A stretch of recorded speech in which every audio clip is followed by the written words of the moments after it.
Hey everyone, स्वागत करता हूं आप सबका एक बार फिर से बिहार बोर्ड के number 1 channel Bihar board study पे। जी दोस्तों, आज हम लोग कवर करेंगे 12th क्लास ज्योग्राफी का फर्स्ट मॉडल पेपर, जो पूरा बुक यानी अध्ययन करने के बाद जो एनसीईआरटी क्वेश्चन था उसको कलेक्ट किया गया और ये बिहार बोर्ड के पैटर्न पर इस मॉडल सेट को तैयार किया गया। तो इस वीडियो को पूरी तरह से आप लास्ट तक जरूर देखें, क्योंकि इसमें सभी एनसीईआरटी क्वेश्चन ही पूछे गए हैं। यहाँ से आपको 30 से 40 क्वेश्चन आपके बोर्ड एग्जाम में देखने को मिलेंगे, इसलिए आप इस वीडियो को पूरी तरह से लास्ट तक देखिएगा। साथ साथ में अपने दोस्तों में एक बार जम करके शेयर कर देंगे, क्योंकि आपके लिए मैं इतना मेहनत करता हूं तो ये आपकी रिस्पांसिबिलिटी बनता है कि आप भी अपने दोस्तों में एक बार जम करके शेयर कर दें। तो चलेगा, इस शुरू करते हैं। उससे पहले आपसे एक छोटी सी मेरा रिक्वेस्ट है कि अभी तक अगर आप मेरे चैनल को सब्सक्राइब नहीं किए तो चैनल को सब्सक्राइब कर लेंगे और साथ में अपने दोस्तों में एक बार शेयर कर दें। तो चलेगा, इस शो शुरू करते हैं। जैसे कि आपके स्क्रीन पे फर्स्ट क्वेश्चन आ गया है, देख पा रहे हैं आप लोग। क्या कहलाता है कि इनमें यानी कौन औद्योगिक नगर है? ठीक है, वाराणसी है या आपका पटना या आपका लाहौर या आपका पीटर्सबर्ग। तो जानते हैं आप लोग इसका राइट आंसर क्या हो जाएगा। सब जानते हैं कि औद्योगिक जो नगर है कौन सा, यानी पीटर्सबर्ग, यानी option number D will be the right answer हो जाएगा। साथ में आपको ये भी बताना है कितने सारे क्वेश्चन का आंसर पहले से आपको मालूम था, कमेंट सेक्शन में आपको जरूर बताना है। चलिए देखिएगा क्वेश्चन नंबर, दूसरा नंबर क्वेश्चन क्या कहलाता है कि भारत में सर्वाधिक जनवृद्धि की अवधि थी, क्या थी? 1901 से 1911, 1931 से 1941, 1961 से 1971, 1991 से 2001। तो इसका आंसर क्या हो जाएगा? यानी भारत में सर्वाधिक जो जनवृद्धि हुआ था, यानी जनसंख्या वृद्धि जो हुआ था, तो कौन सा ईयर्स में यानी सबसे ज्यादा, यानी कौन सा ईयर से कौन सा ईयर तक यानी सबसे ज्यादा वृद्धि हुई थी? तो आपको पता होगा, यानी इसका जो है आप लोगों को पता 1991 से 2001 में है जो यानी ज्यादा वृद्धि हुई थी। Option number D right answer हो जाएगा। ठीक है, चलिए क्वेश्चन नंबर तीसरा देखिएगा। तमिलनाडु में कौन भाषाई परिवार प्रमुख है? आर्यन, चीनी या आपका द्रविड़ या आपका आस्टिक। तो राइट आंसर क्या हो जाएगा? 3 नंबर क्वेश्चन का अगर आंसर की बात कर ले तो 3 नंबर का क्वेश्चन का आंसर आपको पता ही होगा। इसका डेफिनेटली इसका जो आप लोगों का राइट आंसर आएगा Dravid. Option number C will be the right answer हो जाएगा। ठीक है, चलिए ऑप्शन नंबर सी इसका राइट आंसर हो जाएगा द्रविड़। चलिए बात करते हैं क्वेश्चन नंबर 4। इनमें कौन यानी ग्रामीण बस्ती का प्रकार है? गुच्छित बस्ती है, अर्धगुच्छित या आपका पल्लीकृत या आपका उपयुक्त सभी। तो क्वेश्चन नंबर 4 का बताना इनमें से कौन ग्रामीण बस्ती का प्रकार है। तो 4 नंबर सवाल का राइट आंसर की अगर हम लोग बात कर ले तो इसका ऑप्शन नंबर डी हो जाएगा, यानी उपयुक्त सभी हो जाएगा। ठीक है, ये जो है सब ग्रामीण बस्ती का यानी प्रकार है। ठीक है, बात करते हैं क्वेश्चन नंबर 5। नगर जो पूर्वी भारत में अवस्थित नहीं है, पटना में नहीं है, धन्यवाद या आपका जमशेदपुर या आपका नासिक।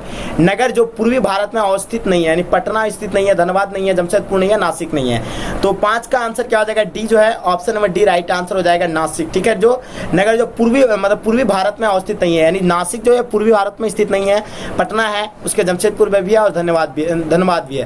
तो ये झारखंड में पड़ता है, जमशेदपुर भी झारखंड पड़ता है, बिहार में पड़ता है पटना अपना। ठीक है, तो चलिए बात करते हैं क्वेश्चन नंबर 6 का। इनमें कौन एक मध्यकालीन नगर है? आगरा, पटना, चंडीगढ़, सूरत। तो बताइए इनमें कौन एक मध्यकालीन नगर है? आपको बताना, 4 ऑप्शन आपके सामने दिया हुआ है। इसका राइट आंसर क्या हो जाएगा? यानी मध्यकालीन जो नगर है, आगरा एक मध्यकालीन नगर है, पटना भी है, उसके बाद आपको चंडीगढ़ भी है। सूरत जो है मध्यकालीन नगर नहीं है। ऑप्शन नंबर डी इसका राइट आंसर हो जाएगा। ठीक है, इनमें कौन उत्तर भारत में रबी फसल है? गेहूं है, कपास है, बाजरा या आपका मक्का। तो राइट आंसर क्या हो जाएगा? 7 नंबर क्वेश्चन का option number A right answer हो जाएगा। गेहूं जो है will be the right answer हो जाएगा, क्योंकि रबी फसल है ये। ठीक है, उत्तर भारत में। चलिए बात करते हैं क्वेश्चन नंबर 8 नंबर क्वेश्चन। यानी कॉफी उत्पादक या राज्य कौन सा है? कर्नाटक, बिहार, उड़ीसा, पंजाब। सबसे ज्यादा जो कॉफी उत्पादन होता है आपको पता होगा, कॉफी उत्पादन सबसे ज्यादा यानी कर्नाटक में होता है। ऑप्शन नंबर ए इसका जो है राइट आंसर हो जाएगा। ठीक है, इसका आंसर। चलिए देखते हैं क्वेश्चन नंबर 9। हरित क्रांति का संबंध किससे है? चाय उत्पादन से है, दूध उत्पादन से, खाद्यान्न उत्पादन से, इनमें से कोई नहीं। तो आपको हरित क्रांति का जो है मतलब किससे संबंधित है ये चीज आपको बताना है। तो ये जो हरित क्रांति जो है कृषि से संबंधित है, यहाँ खाद्यान्न उत्पादन से संबंधित होगा। तो इसका right answer option number C right answer हो जाएगा। ठीक है, ये दूध उत्पादन ऑपरेशन फ्लड का संबंध होता है दूध उत्पादन से। ठीक है, तो ये है नहीं, इसका आंसर सी हो जाएगा। ठीक है, खाद्यान्न उत्पादन से। बात करते क्वेश्चन नंबर 10 का। मानव भूगोल का जनक किसे कहा जाता है?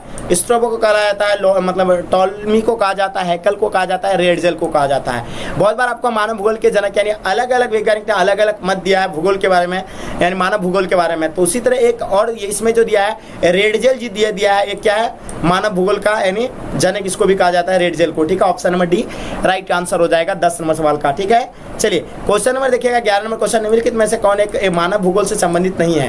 क्षेत्र विभिन्नता, मात्रात्मक क्रांति या आपका स्थानीय संगठन या अन्वेषण और वर्णन।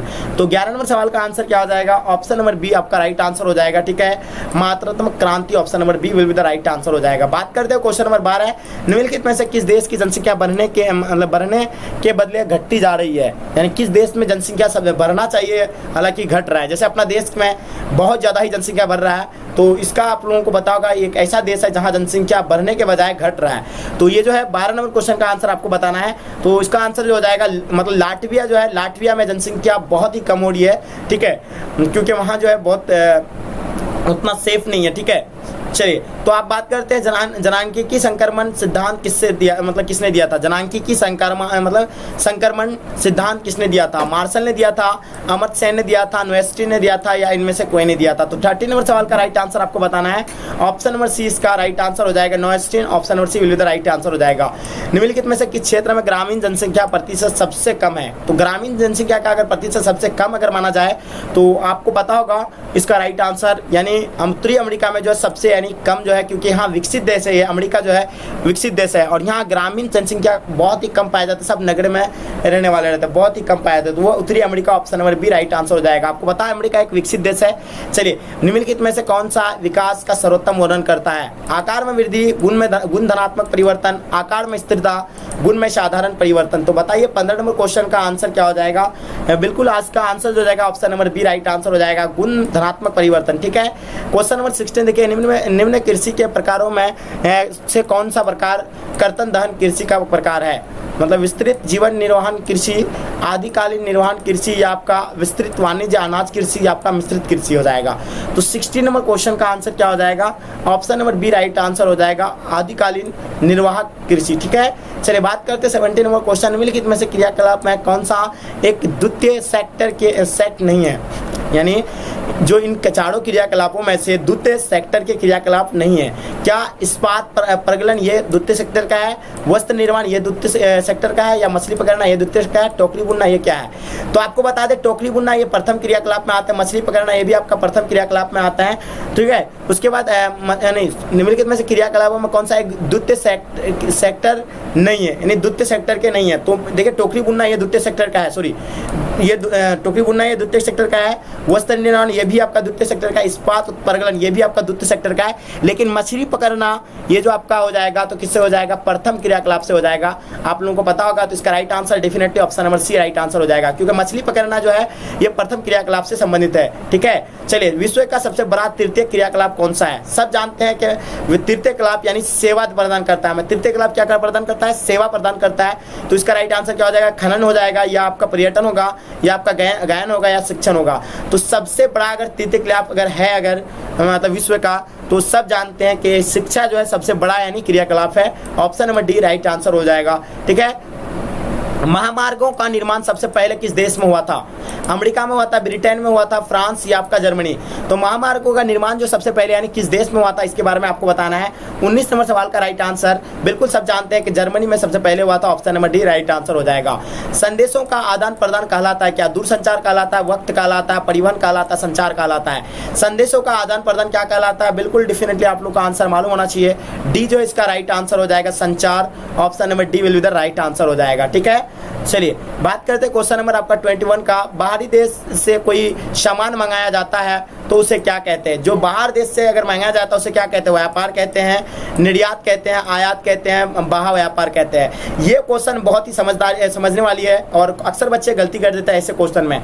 तो देखिए अगर कोई भी चीज़ अगर हम दूसरे देश से मंगाते हैं तो उसको आयात कहते हैं। अगर अपना देश से कोई वस्तु को अगर दूसरे देश में भेजते हैं तो उसको निर्यात कहते हैं। ठीक है, तो आयात और निर्यात आपको 100% अभी आपको समझ में आ गया होगा। कोई देश से अगर हम किसी चीज़ को मंगाएंगे तो उसको आयात कहेंगे। ठीक है, कोई चीज़ को अगर यहाँ से अगर हम लोग एक्सपोर्ट एंड इंपोर्ट, तो आप लोग समझ रहे ना एक्सपोर्ट एंड इंपोर्ट के बारे में आप लोग 10th में पढ़े होंगे तो आपको पता होगा। आयात जो होगा किसी भी देश से लाते हैं तो उसको आयात कहेंगे, अपना देश से किसी दूसरे देश में भेजेंगे तो निर्यात हो जाएगा। चलिए तो बात करें पर्वतों पर किस प्रकार की आदिवास पाया जाता है? रेखिक पाया जाता है, त्रिभुजाकार पाया जाता है, आयताकार, सिरनुमा?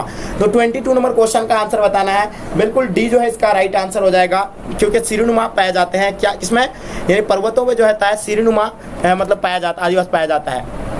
परंतु किस प्रकार का आदिवासी पाया जाता है, सीढ़ीनुमा टाइप का होता है। ठीक है, चलिए आप लोग समझ रहे हैं, जैसे कि ये पहाड़ आ गया, पर्वत ये पहाड़ है, तो यहाँ ऐसे ऐसे काट के रखा जाता है, इसको काट काट करके, ठीक है, ये सीढ़ी टाइप का बना करके सीढ़ीनुमा आकार का बनाता है। ठीक है, चलिए पहाड़ अगर मान लो तो ये सीढ़ीनुमा टाइप का बनाता है। चलिए तो देखिएगा आपके स्क्रीन पे आ चुका है 23 नंबर क्वेश्चन। निम्नलिखित में से कौन बस्ती प्रतिरूप सड़कों, नदियां या नहरों के सहारे विकसित होता है?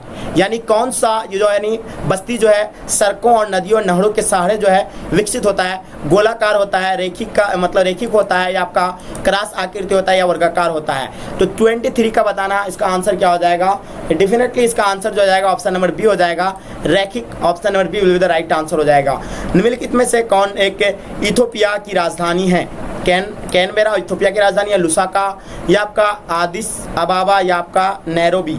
तो बताना है 24 नंबर क्वेश्चन का आंसर क्या हो जाएगा? निम्नलिखित में से कौन इथोपिया की राजधानी है? तो कैनबेरा हो जाएगा, लुसाका हो जाएगा, आदिस अबाबा हो जाएगा, नैरोबी हो जाएगा। तो 24 नंबर क्वेश्चन का आंसर जो हो जाएगा, बिल्कुल इसका आंसर करेक्ट है, option number C right answer हो जाएगा, आदिस अबाबा। चलिए बात करते हैं 25 नंबर क्वेश्चन। निम्नलिखित राज्यों में से यानी किसमें शिक्षितों का प्रतिशत सर्वाधिक है? यानी जो इन चारों ऑप्शन में से आपका कौन सा आंसर होगा सबसे ज्यादा, यानी शिक्षकों का जो प्रतिशत है तो किसमें है? आंध्र प्रदेश में सबसे ज्यादा शिक्षित लोग हैं, या हरियाणा में, आपका केरल या उत्तराखंड में? सब जानते हैं कि केरल में जो है ये सबसे ज्यादा यानी साक्षरता दर में सबसे ज्यादा उच्चतम स्थान में आते हैं, सबसे प्रथम स्थान में केरल आते हैं, क्योंकि यार 90+ यानी यहाँ के शिक्षा साक्षरता दर है। ठीक है, तो जैसे कि और सबसे कम जो है अपना बिहार का है, तो ये बहुत अफसोस होती है जब बिहार की बात आ रही है इसमें, तो हम लोगों को समझना चाहिए। ठीक है, तो चलिए क्वेश्चन नंबर 26 को देखिए, किस नगरीय क्षेत्र में प्रवासी जनसंख्या का अंश सर्वाधिक है? मुंबई का है, दिल्ली का है, या आपका चेन्नई या आपका कोलकाता? तो किस नगरीय क्षेत्र में प्रवासी जनसंख्या का जो अंश जो है सर्वाधिक है? तो 26 का right answer option number A हो जाएगा, Mumbai. Option number A right answer हो जाएगा। अनुमानित किस वर्ष भारत की जनसंख्या 2 अरब हो जाएगी? यानी अनुमान लगाया गया है कि किस वर्ष यानी भारत की जनसंख्या 2 अरब हो जाएगी। अभी 121 करोड़ है। ठीक है, तो मतलब 121 करोड़ थिंकिंग 2011 की जनगणना के अनुसार है। ठीक है, अभी तो 10 साल लगभग होने जा रहा है। अब जो है क्या होगा, तो इसका राइट आंसर क्या हो जाएगा? 27 का। बिल्कुल डेफिनेटली इसका आंसर सही होना चाहिए 27 का। चलिए, तो इसका आंसर ऑप्शन नंबर सी हो जाएगा, क्योंकि 2036 तक अनुमान लगाया जाता है कि विश्व मतलब अपना भारत की जनसंख्या 2 अरब हो जाएगी। ठीक है, लाटविया का भी हम नाम बताया आपको, क्योंकि वहाँ जनसंख्या बढ़ने के बजाय घट रहा है। ठीक है, भारत में प्रवास की निम्नलिखित धाराओं में से कौन सी एक धारा पुरुष प्रधान है? ग्रामीण से ग्रामीण, या आपका ग्रामीण से नगरीय, या आपका नगरीय से ग्रामीण, या आपका नगरीय से नगरीय? तो भारत में प्रवास की निम्नलिखित में धाराओं में से कौन सी एक धारा पुरुष प्रधान है? 28 नंबर क्वेश्चन का आंसर आप लोगों को पता होगा कि ग्रामीण से नगरीय। Option number B right answer हो जाएगा, क्योंकि ग्रामीण से अक्सर लोग जो होते हैं बाहर जाते हैं, दूसरा मतलब नगरीय क्षेत्र में जाकर के काम करते हैं और वहाँ से अपना अर्निंग करते हैं, तब यानी जीवन यापन करते हैं। तो ये जो होता है ग्रामीण से नगरीय प्रधान होता है, खास करके पुरुषों के लिए। औरत मतलब जो होता है स्त्री के लिए ये तो नहीं माने रखता है। ग्रामीण में अगर ग्रामीण नहीं रहता है, लगभग 1% 2% लोग ही रहते हैं जो बाहर जाते हैं। ठीक है, नगर में जाते हैं। तो ये ऑप्शन नंबर आपका बी राइट आंसर हो जाएगा। निम्नलिखित में से किस प्रतिरूप की बस्ती नदी के किनारे महत्वपूर्ण है?